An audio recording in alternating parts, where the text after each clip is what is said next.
pickleball is just going to take over just for the reason that it's just more accessible to the general public. It's so much easier to pick up, to just start playing, be fairly good at it, and it's hard to master as well. So it has that complexity aspect and that easy entry factor that makes it better than paddle or tennis.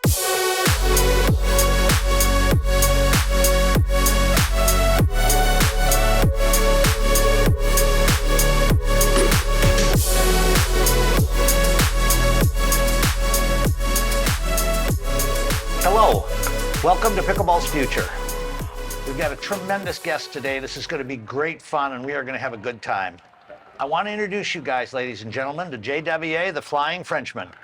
Jay is one of the elite players in the game, a wicked athlete. English is a little challenging, but he gets going. We're here at U.S. Nationals in 2022, and I love the opportunity to sit with Jay and kind of talk about some things that I think he can shed some cool light on coming down the road. Jay, welcome. Thank you so much for having me. So give us just a quick brief. You are a tennis player. Give me the lowdown on how you got here today. Yeah, I actually arrived in the States in 2013, played tennis at Wichita State University, graduated there in 2018, and a few months after that, pretty much, I started playing pickleball, and 2019 was my breakthrough where I said, okay, I'm going to start playing more. In 2020, I decided to go pro. Very nice, very nice. Now, in this show, what we really try and deal with, and we're exploring, we all know right now that the sport of pickleball is exploding. Mm-hmm. We're talking about numbers like 40 million players in 2030. What I try and do is I try and talk with people who have some vision, and I know I've spoken with you about what your thoughts on Europe are, and being a native European, guide us a little bit as to what you see happening. Yeah, you know, in Europe, the process has been a little bit slower. The reason why is because paddle, it's a fairly new sport as well that has taken over in Europe. And it took a while for them to grow, but they really took over now. And so for pickleball to have a little space, it's not easy. You know, they're just restricting a little bit. So they don't see the opportunity because they have paddle. But again, I think it's inevitable. Eventually, pickleball is just going to take over just for the reason that it's just more accessible to the general public. It's so much easier to pick up, to just start playing, be fairly good at it.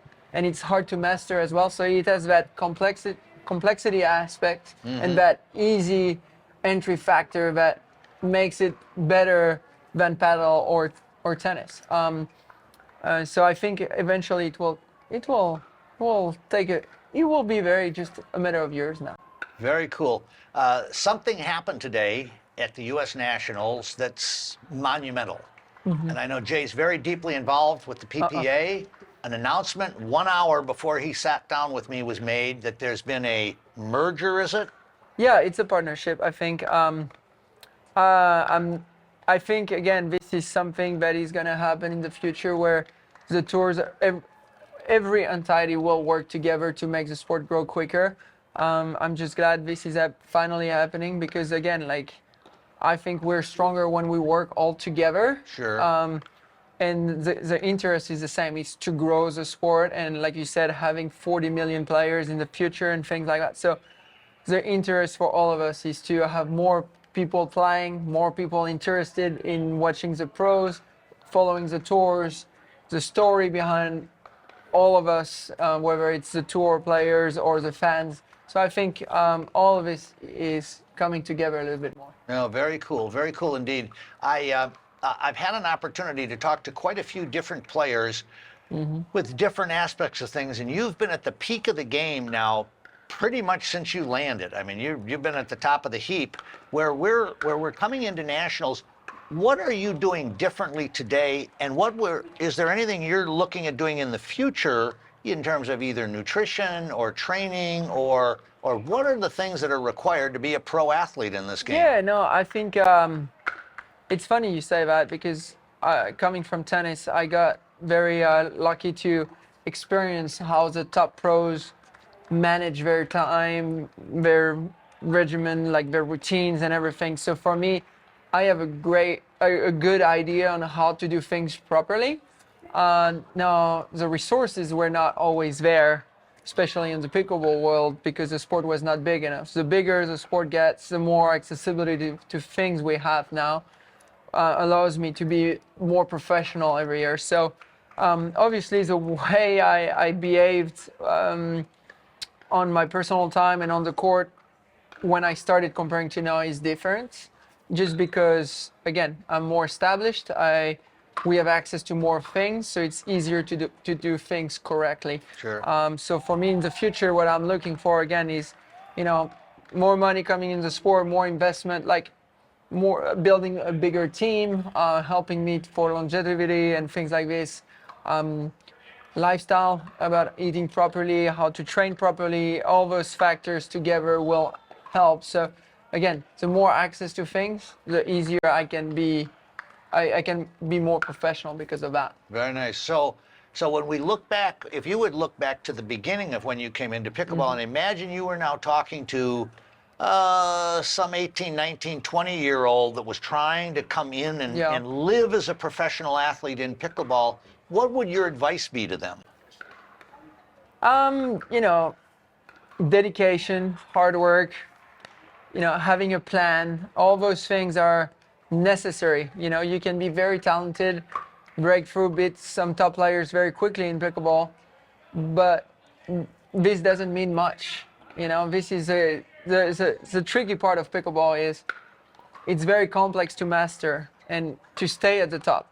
Certainly. So I think my biggest advice is like work hard, always stick to your plan, and grow from your losses and everything. Like you don't want to get stuck.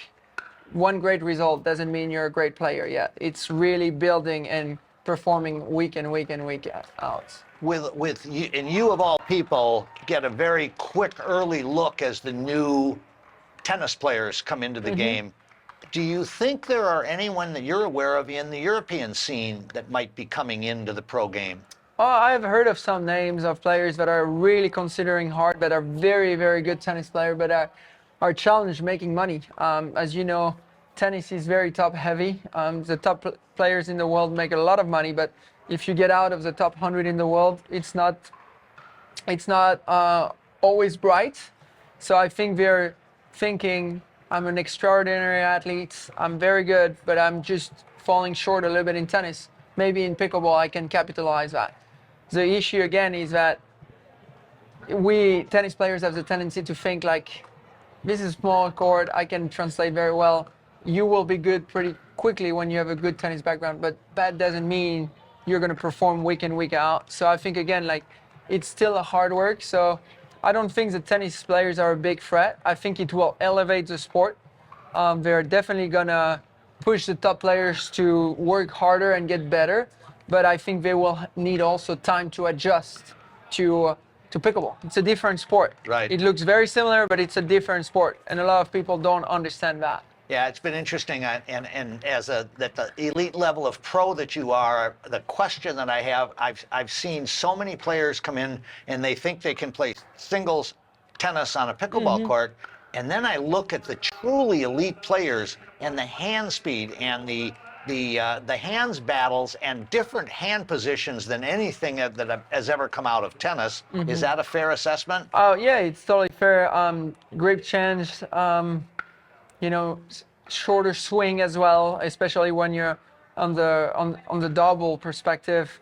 So it's really like for a tennis player, the best bet is singles. Usually that's what translates the most to tennis. But when you go to doubles and mixed, it's really a different game. So again, they will be good players right away usually, but that doesn't mean they will turn great. Sure. And this is where I think a lot of people misconcept that. They think, oh, I'm a top tennis player, I'm going to be a top pickleball player. Right. Well, we'll welcome them to come run their effort at it. Yeah. So now the last question I really would like to just probe with you a little bit is, do you like the idea of team play? Do you prefer the individual play? I really like the team play. It's really different. It's not the same kind of pressure. You want to do well for your team, but you also don't take it as, the tour is so demanding on you. Like, it's stressful, it's a lot of traveling, and then you're in a team and it's like, it's a more fun atmosphere, but you still want to do well. So that's what I like, that it's different, it's changing, and it's also appealing to the spectators a little bit more because they see different matchup, different team ups. So I think having a combination of both is great. Ladies and gentlemen, let me say thank you to Jay Devilliers for having joined us. This has been a great interview. I've really enjoyed it. Thanks so much, Jay. Thank you for your time.